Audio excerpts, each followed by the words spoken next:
You know, life is nothing but illusions, and those illusions are up to us to decipher and discern what is the truth, yo.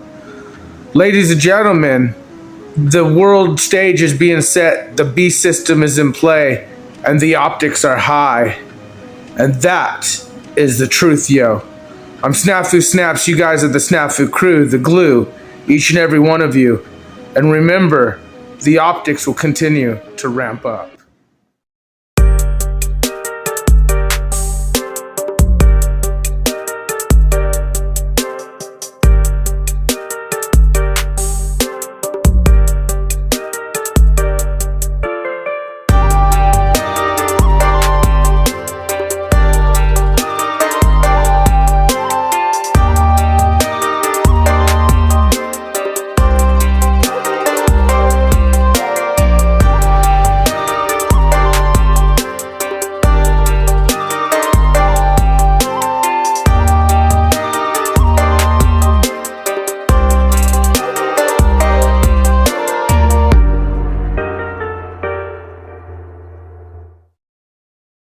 The Matrix wants to keep you suppressed and oppressed. It wants you to keep you depressed with an empty mind so that they can install the slave programming at will and instantly change it. From COVID to Ukraine to climate change to dildo to whatever they want you to shove up your ass, they want to make sure your mind is empty so they can put it on the news and you instantly comply without questioning them. You will do that if you're depressed and you're afraid of fighting back. They want you depressed and sad. Number one objective of war. Disarm your enemy. Disarm your opponent. They want you broke. They disarm you by taking your money away, taking your spirit away, taking your resolve away. Please understand, one of the main reasons they attack my brother and I is because our influence inspires bravery amongst men. We make you laugh, we make you brave, we make you courageous, we make you unafraid to say what you think, even if there are consequences. That's what they're afraid of. They want you scared, they want you depressed, they want you sad, they want you meek, quiet, and mild. The world is trying to breed bravery out of men on purpose. They don't want you to be brave because it is the bravery that's going to allow you to resist their enslavement. The number one way you begin the enslavement of a population is inspiring cowardice amongst its warriors. Once that is done, there is no resistance left. None. If you're too scared to fight, you're not going to have opinions which go against the mainstream consensus because you can't defend them. If you're too weak or too depressed or too sad to fight, once again, you will instantly swallow the shit sandwich that they give you. You will eat the bugs, you will take the dildo. And they're afraid of you being motivated and positive and happy, not depressed. They want you depressed. They feed you shit food, they give you porn, they get you shit entertainment to distract you, they put you in a situation where you can't viably afford a home in this economy, they keep you broke, they want you bankrupt. They do anything they can to keep you sad because they are afraid of you. They don't want you to wake up and be strong and motivated. Heaven forbid you also get rich. Heaven forbid you also start telling everyone else to do the same thing. If you do that, they'll put you in fucking jail. They are scared now. They are afraid. We are finally starting to beat these people for the first time in modern history. Every single time you do the right thing is an act of resistance. Every time you go to the gym and train when you don't feel like training is an act of resistance. Every single time you make enough money to retire your mother or give charity to somebody in need is an act of resistance. Every time you smile when they want you to be depressed is an act of resistance. Every time you watch the MSM and say, I don't believe you, is an act of resistance. That is what they're afraid of, mass resistance. Them putting a lie on the news and you shaking your head and going, not this time, nope. That's resistance. They are losing now and they are afraid. Well, ladies and gentlemen, I'm Snafu Snaps. You guys are Snafu crew, the glue, each and every one of you. The optics are ramping up, and that includes the optics of warfare against citizens, which has been known from the dawn of time. Elites versus peeps. Poisoning the well, so to speak, optics, right? You ever heard of that term, poisoning the well? But with chemtrails in our food supply and vaccinations and much, much more in play, let's take a look at a lot of these optics that are in play. Remember, Bill Gates and his 1 million hypodermic needles flying around? Remember, he put the optics in front of your guys' faces, the Grim Reaper and everything. This is from the official Bill Gates website. Remember, they tell you what their plans are.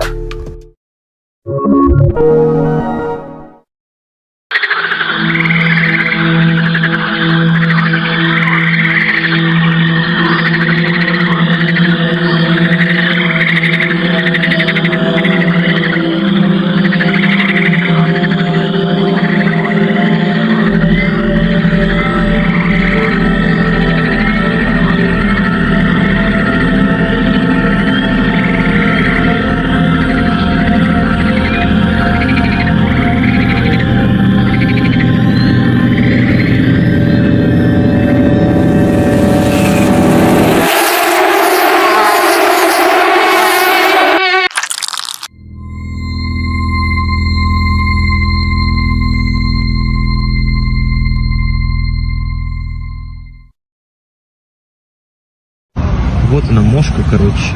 Сейчас приближу. Сейчас окрылья уберу. Вот цифра 36. Прям видно на мошке.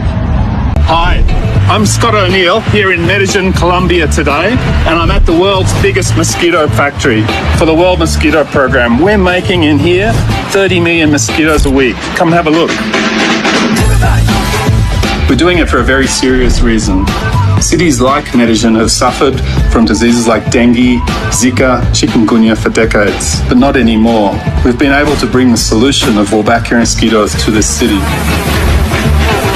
When this bacteria called Wolbachia gets introduced into the mosquito, it stops their ability to transmit dengue. We release mosquitoes that have Wolbachia, and then they go and mate, and Wolbachia gets passed into the wild mosquito population.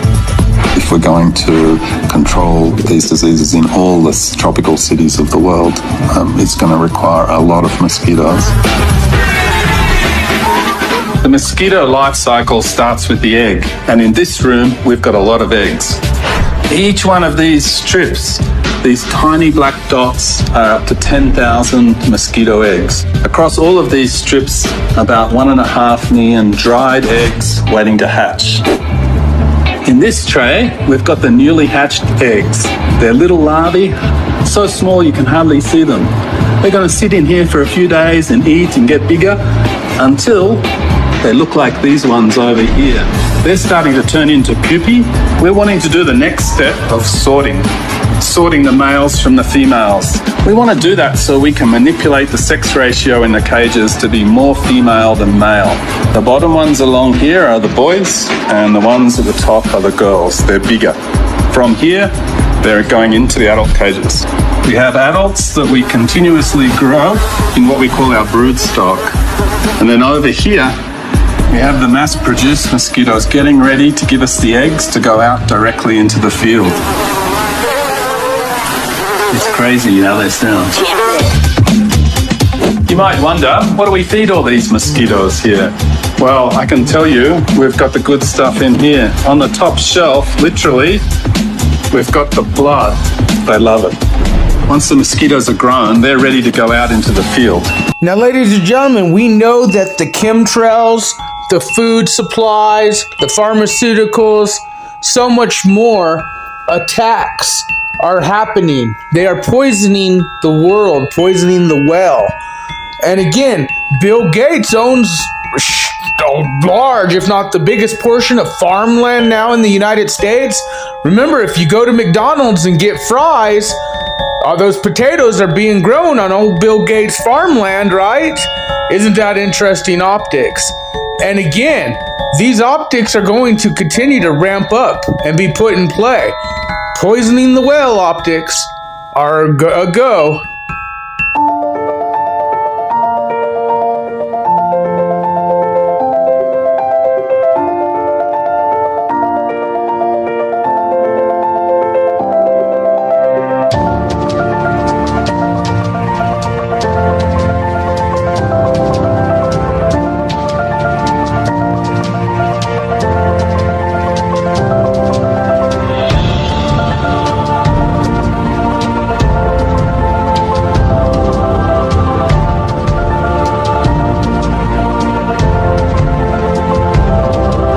So remember how I said earlier in this speech that the farmers need to give up their farms before 2030, specifically that year? Yeah, so that's not a coincidence. That year doesn't come out of nowhere. So that year is basically the deadline that our global elites have given our country and will probably give you to abide by these new regulations. And that agenda is called the 2030 Agenda. And now I have a slide showing you what that entails. So the 2030 Agenda is a United Nations agenda. So there we go. Everybody is part of the United Nations, right? The entire world. And this agenda consists of 17 what they call Sustainable Development Goals. And when you take a look at them right there, you're like, well, what's wrong with that? You know, they all seem very noble. No poverty, no hunger. Who could be against that?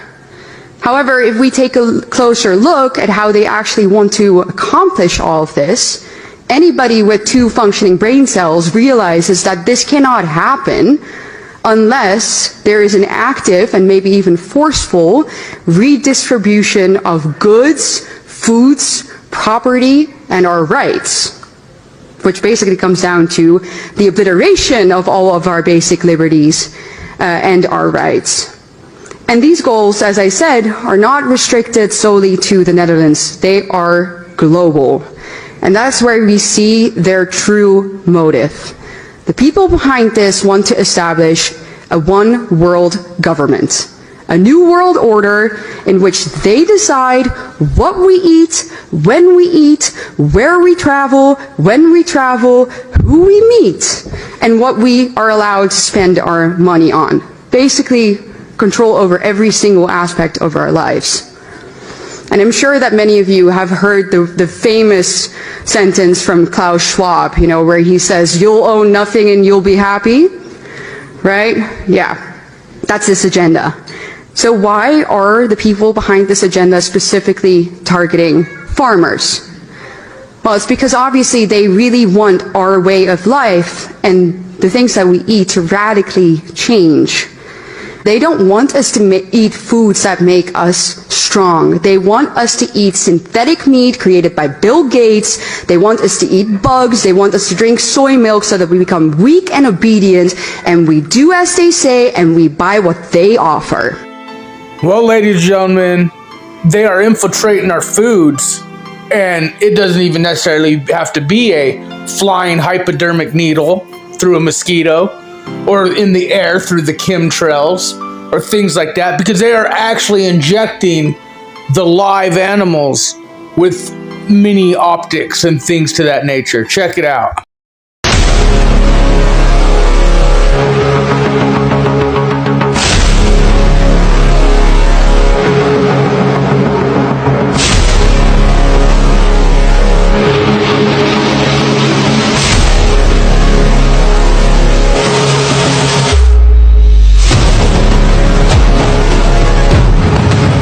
What's happening to our food?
Nə boyda olur?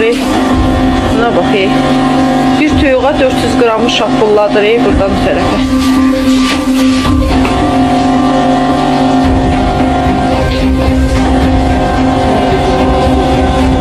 O birisini elə, o birisini elə. Bəs, o birisini elə.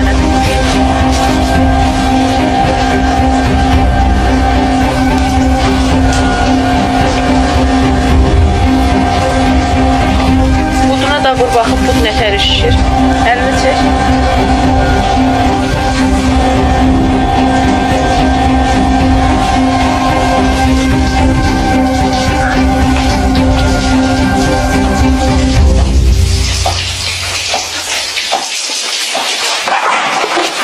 Soon, the entire world will start eating meat printed by a printer, and we won't even be able to tell if it's real meat or not. This isn't a plot from Black Mirror, it's our reality unfolding. Here's why printed meat resembles real meat so closely. The 3D printers use special bio-inks to create it. These bio-inks are actually made from stem cells extracted from different animals depending on the desired type of meat. Beef, pork, poultry, or even fish. In a laboratory, these cells then multiply, interact, and differentiate into the fat and muscle cells that make up bio-ink. These bio-inks are then intricately layered by specialized 3D printers to construct meat products that closely mimic the texture, taste, and nutritional composition of traditional meats. This is identical to real beef, and when it is ready and served, even the smell is the same. Scientists claim that by using this technology, the environmental impact associated with conventional livestock farming will be greatly reduced. So would you eat a juicy, sizzling steak made by computer? While obtaining regular meat is a process that's been taking place for millennia, cow, butcher, beef, Redefined Meat, a meat alternative startup out of Israel, makes their product using a highly technical process. The mix of soy and pea protein, chickpeas, beetroot, nutritional yeast, and coconut fat is formed into steak-like shapes using a 3D printer. Our goal is to become the largest meat company in the world just by harnessing technology instead of animals. Meat substitutes are not new, but unlike the soy-based crumbles that mimic ground beef, Redefined Meat's product is designed to act, taste, and cut like flank steak. This is the holy grail of alternative meat. But the most important part, how does it taste? This diner was happy. The texture feels right, even the smell smells like the real thing. Really authentic for meat, revolution.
Cholesterol took away their passion until...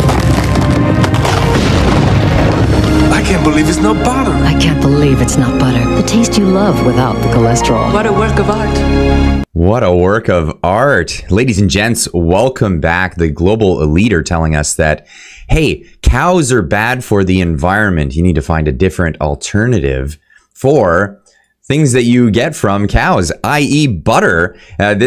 This morning from Reuters, scientists are experimenting with larva fat to replace butter. They soak insects in water and then mush them with a blender before centrifuges separate a butter-like substance, which the team then uses to bake with. Not making this up, folks. Here we are.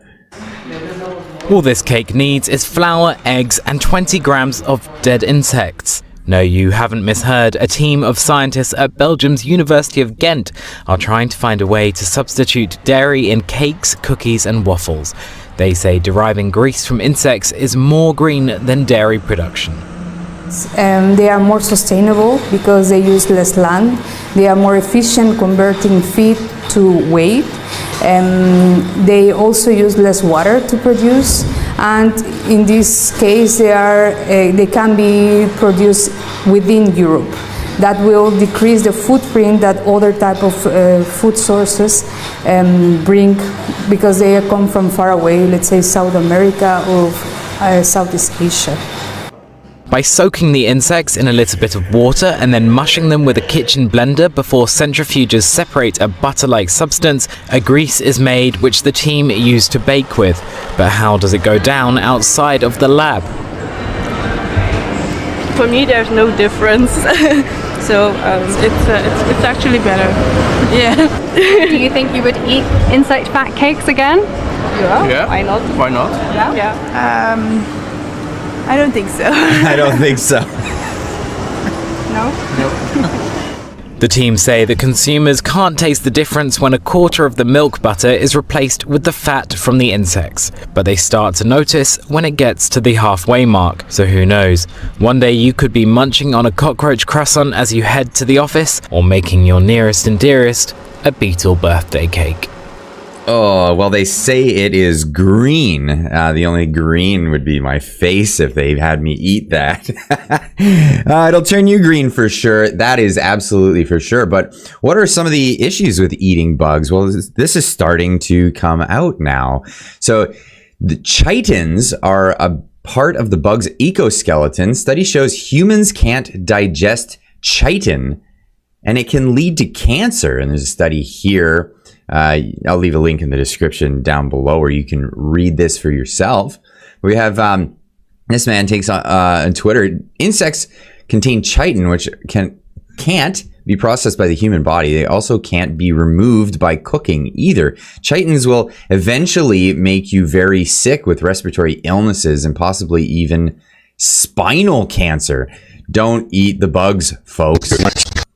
Insects, it's been shown, contain a substance called chitin. There's a meme going around. You sort of see this stuff and you think, oh, is this fear-mongering? Is this true? But I've looked into it and it's actually true, folks. There's a lot of evidence that insects contain chitins. Chitins are very, very bad for humans. Chitins cause all sorts of problems, asthma, respiratory problems, all the things we're seeing from the jab. It also causes this thing called glioblastoma, which is a spinal cancer. Comes from chitins, and chitins cannot be cooked out of insects. There's no processing that will take these substances out of the insects. When you eat the insects, you are eating chitins. Chitins cannot be processed by the human body. You know, we don't eat insects, folks. You know, birds, chickens, lizards, reptiles, these things eat insects. Fish eat insects. We don't eat insects. We don't have the digestive system to be able to process certain things that are found in insects, such as chitins. And like I said, they can't be processed out. They cannot be cooked out. They are always there. So if you're eating little insect snacks or eating insectin burgers, you're eating chitins, folks, and you're going to make yourself very sick.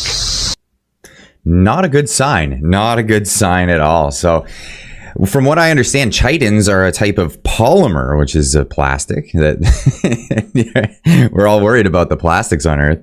But that's where we are this morning, folks. Anyway, leave a comment in the comment section down below. Are you gonna eat the new I can't believe it's not butter? I can't believe it's not bugs. That's where we're at, folks. That's all I got for you on this one. We'll see you in the next one. Keep on trucking.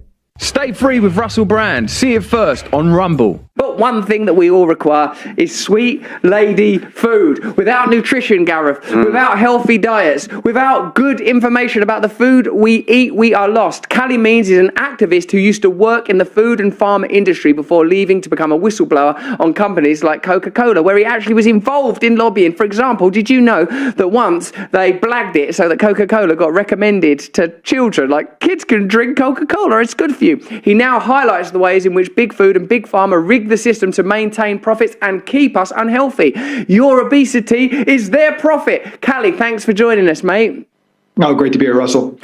Now, we've just come out of a crisis where there's been some controversy around injecting children, perhaps needlessly.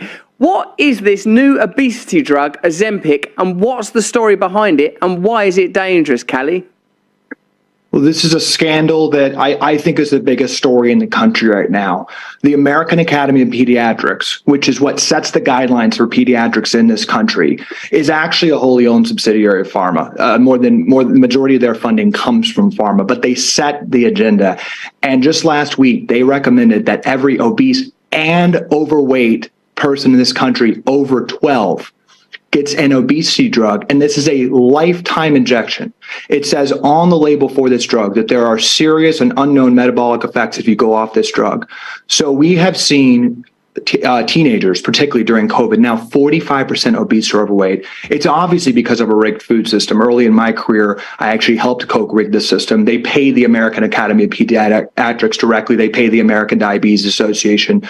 Those associations, the medical establishment, has been silent that the fact that the cells and the metabolism of our children has been decimated by our food companies. But now that 45% of children are overweight or obese, we are getting a full court press to have this obesity drug injected into a large percentage of American teens, making them lifetime patients. What's so dangerous about this, Russell, and honestly heartbreaking, having a new son, is that obesity isn't the problem. The problem is that children systematically through a rigged system are putting, poisonous processed food into their system. And even if this obesity drug worked perfectly, which it doesn't and has massive side effects, if you're eating 25% less poison, you're still eating poison, you're still feeding your cells bad things, you're still going to have a lot of diseases and not an optimal life. So once again, it's a distraction. It's a pharma distraction, making lifetime patients. And I think the most important thing here, or one of them, is that this is projected to be the most expensive drug in American history. We're on track to spend trillions on this drug. It would be much cheaper to just have healthy food for kids. It's extraordinary. Through lobbying and through expenditure on dubious trialing methods, through controlling the stories around food, through controlling the stories of nutrition, it seems that an industry is devoted to creating new clients, new patients, new consumers for their products. Is it fair to say that the undue influence that big food is able to exert on organizations that research subjects like diabetes, heart conditions and heart disease, oncology and cancer, that we're simply not getting the real picture of how we ought to eat and what's healthy? And imagine if overnight processed foods were banned, annihilated, and people just ate healthy. What would the difference be to diseases like heart disease, diabetes, cancer? Yeah, so working for Coke 10 years ago, and now I'm working to change these incentives, we had a strategy. Now, processed food companies contribute 11 times more money to nutritional research in the United States than the NIH. They're basically, processed food companies are funding research, and the direct strategy was to fund thousands and thousands of studies to complicate the issue. Still, to this day, elite research institutions are putting out studies questioning whether sugar causes obesity. Right, so it's mass confusion. And then, as you mentioned, the medical system is totally silent on that. Right, the medical system is not ringing an alarm bell about childhood diabetes, obesity. They're profiting from it. And I think the key thing to understand is that we've siloed health in every institution, from pharma to med schools to your hospital. They make money on interventions of people that are sick. And as you said, we've siloed diseases into these things, right? We spend $250 billion on cancer. We spend over $1 trillion on diabetes care. The most prescribed drug in the country, 25% of the United States is on a mental health medication, right? We have 40% of men over 40 in the US are on a statin, right, to prevent heart disease. The problem is, Russell, all of the conditions I just mentioned are going up. As we're treating them, as we're spending trillions of dollars to treat these conditions in silos, they're all getting worse. Rates of everything is going up. It's because the foundational reason for all of the diseases you mentioned, Russell, it's very simple, and we're being gaslighted. It's because of food, right? If you are metabolically healthy, if you're eating healthy food, if you're at a normal weight, you're very unlikely to die from COVID. You have an almost 0% chance of getting diabetes, heart disease, even Alzheimer's, which is now called type 3 diabetes and is highly tied to metabolism. So we are ignoring the actually simple root cause, and this is by design, right? People getting sicker and sicker and us kind of confused about why that is helps the medical industry profit. And I'll just close, with this story. I was actually debating a leading Harvard doctor this week, who is a big proponent for Ozempic. There's this big push. She's saying that obesity is actually a genetic disease, not tied, quote, to food or lifestyle. They're literally arguing that at Harvard. And when pushed, she said she does not know why there's a crisis of childhood obesity, and it's, quote, complicated. This is not complicated. We are being poisoned from a rigged food system, and the medical system is profiting. That is disgusting that the Food and Drug Administration Agency, the FDA, they regulate both Big Pharma and they regulate Big Food, and they take 45% of their funding from the pharmaceutical industry. And we can see now how what you correctly adjudicate to be a process of delicious poisoning through sugary, fatty, salty, processed foods is a win-win for them. I get the sort of symbol, the metaphor, talking to you, Callie, that the agricultural models that meant that we were able to detach ourselves from nature, plus industrialization and our corrupt systems, has meant that the food that we are fed are the most profitable foods, not the most nutritious foods. That was bad enough when it were carbohydrate-based diets, you know, peasants in whatever country eating potatoes or pasta or rice or whatever, bread, whatever's the appropriate food for peasants in that time. But now the appropriate food is poison. I see us as if we were latched with tubes, siphoning off our energy, pumping poisons into us, but we're like blobs of commodity now. And that when you say that our finest educational and academic institutions have been co-opted, that there is no credibility, that it is normal for a top Harvard professional to be so apparently credulous about how childhood obesity could increase when sugar and fat are increasing in diets, and when there is so much money spent on lobbying by the food industry. So, mate, what was your personal epiphany? When did you realize that you were working in a deeply corrupted industry, and what can we do now, systemically and individually? So my sister was the pride of the family. We both went to Stanford. She was much smarter than me. She was president of her undergrad class, was top of her class at Stanford Med School, and then was an elite surgeon. And she, you know, after training for 13 years, had an out-of-body experience where she was doing her third surgery of the day, looking down at a patient, and they had inflammation. She was doing a sinusitis, cutting out their sinus. And she did not know why that person had inflammation. She was only trained in medical school how to cut that out, how to prescribe a drug. And what she realized is that Stanford Med School, Harvard Med School, all the elite med schools in the United States, 80% in total, do not teach one nutrition class to doctors. And then when you trace the money, more than 50% of medical school funding touches pharma. Doctors spend almost every moment in medical school learning pharmacology. They actually do not have any awe, as you talk about, Russell, or understanding or curiosity about the interconnectivity of our body and the miraculousness of life. They stand, you know, our medical system is incentivized to stand and wait for people to get sick. She quit and has been on a warpath. Her name's Dr. Casey Means and has inspired me a lot. And then that ties recently to our beloved, our best friend, our mom, dying of pancreatic cancer. She got that diagnosis in 2021, died 13 days later, was perfectly healthy. And tying that back, pancreatic cancer is highly tied to metabolic dysfunction to food. You know, cancers, dementia, kidney disease, COVID deaths, all these things, when you trace it, are actually tied to food. So, Russell, it's really convinced me, some of these personal experiences, like, you know, you did really take it to a spiritual level. Like, we are decimating our human capital when 25% of kids now have prediabetes. Diabetes is cellular dysregulation in their brains, throughout their precious bodies. You know, this is the first order issue, and I think we're really being just distracted from it, and we need to get back to just awe and curiosity about the interconnectivity of what's happening in our body. I think it's the most important issue we face in the world. Yes, I think you're right. I think that what we require are systems that revere our nature and support our nature rather than enhance the evident corruption and mapped on systems that are built for profit. It's interesting what you say about awe and that lack of curiosity. Of course, it seems that when you have a poisoned, bewildered, distracted population, you can profit from their illness, you can profit from every aspect of their life, you profit from fattening them up, you profit from healing them. And obviously a drug where pharmaceutical companies can go to their shareholders and say this is a drug they have to take for the rest of their lives. That's incredible. Also, it's a problem of inequality, of course, isn't it? Because now people that are affluent, and I'd have to say I include myself in this, you replicate the kind of diet that you would have if you were living naturally. Like I recognize that I should be eating organic food. I should probably eat food that's available in the place that I'm out at in the season that I'm in. The ordinary conditions of our evolution are now a privilege because we are tied to economic systems and institutions of profit that will not afford us access to nature, even when it comes to sustenance, let alone nutrition. Yeah, I mean, I'm a free market guy, but I think the free market's been totally rigged.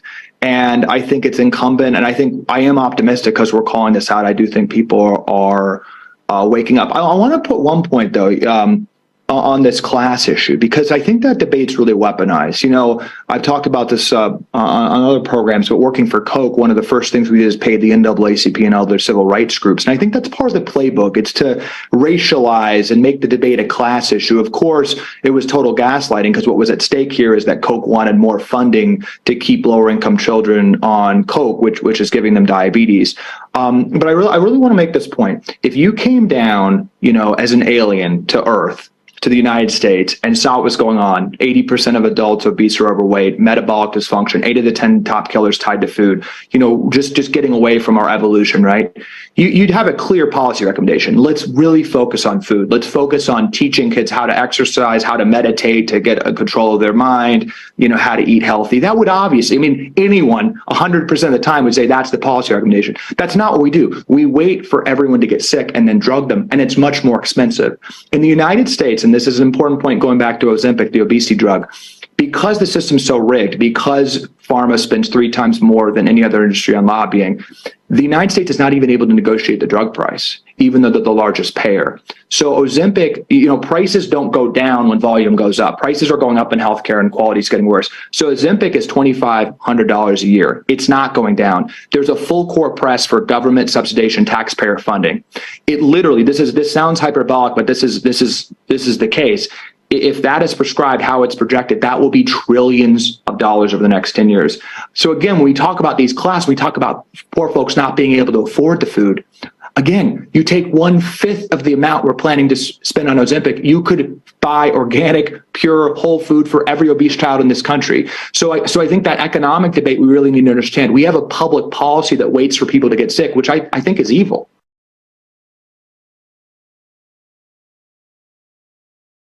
Now, ladies and gentlemen, chemical warfare is a big thing, been around for the dawn of time. Well, think about it. Back in the day, they used to do lobotomies.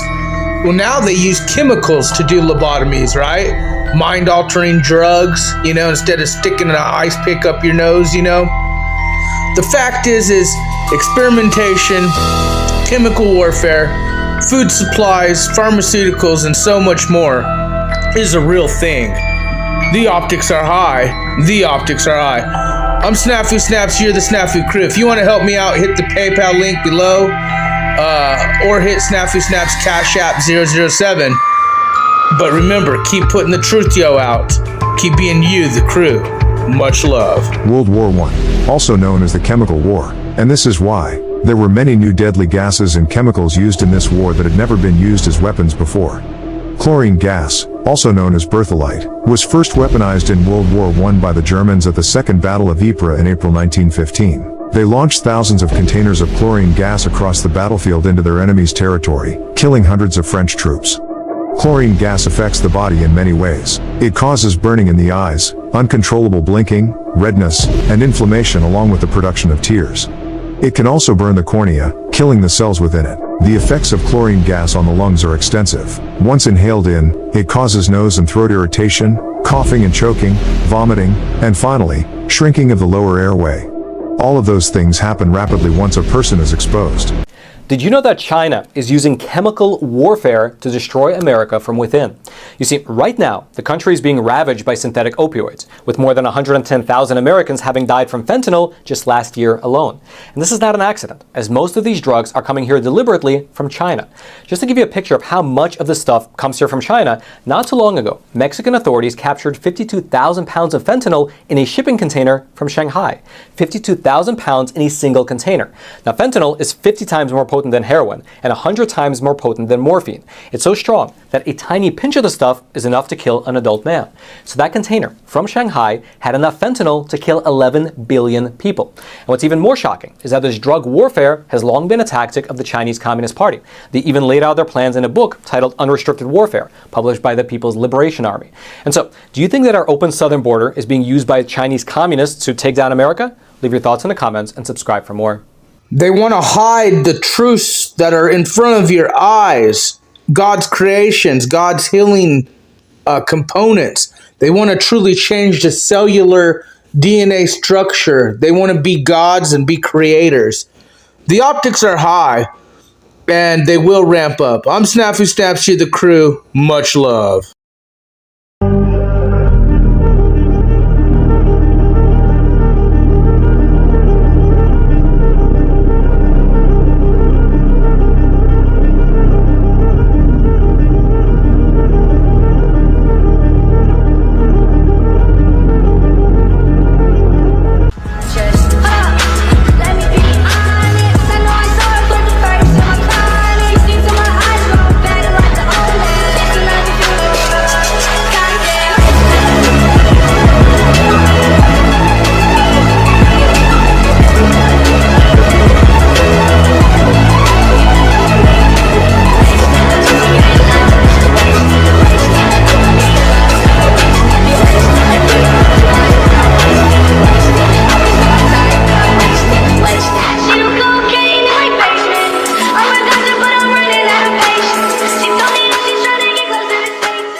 It's lit. Yeah, lit. Have you ever fucking sat in your bed, fucking listening all the things that fucking you said in your head, motherfucker, oh shit, legit fucking shit, motherfucker, my shit is fucked up with it. I'm a fucking thriller, I'm a killer on the mic, motherfucker, when you do fucking snap the crew all night, you party fucking hard, fucking doing your thing, motherfucker, smoking dead and fucking up in the scene. I'm a killer, I'm a thriller on the mic, motherfucker, you know I'm alright. I'm a donkey, a newbie, I'm a crew, I'm a G, fucking what about you? I'm a one prodigal son, I'm my own number one, fucking I'm the one, fucking filling out the world that I see. It's nothing but misery. You gotta be fucking down who you are, you gotta be the one rising fucking up your fucking star, you gotta fucking do what you do, fucking make it true, fucking even though dreams don't come true, make it blue, fucking sadness, it is madness, fucking everywhere you don't care, you fucking demons fucking taking you over there, take a walk fucking with me right now, get on the right path, fucking like Bow Wow, no doubt, they fucking sellouts, they fucking bitches, you know I even heard some of them are snitches. What? I'm the real deal, I'm the fucking thrill. Snap and snap, snap the crew is fucking real. Fucking smoking dope, fucking smoking the tree. Motherfucker pacing through, fucking always is me. What you know, what you gotta fucking feel. I'm a G, motherfucker, spitting on the mic fucking till I die. Fucking and I'm always with a tear and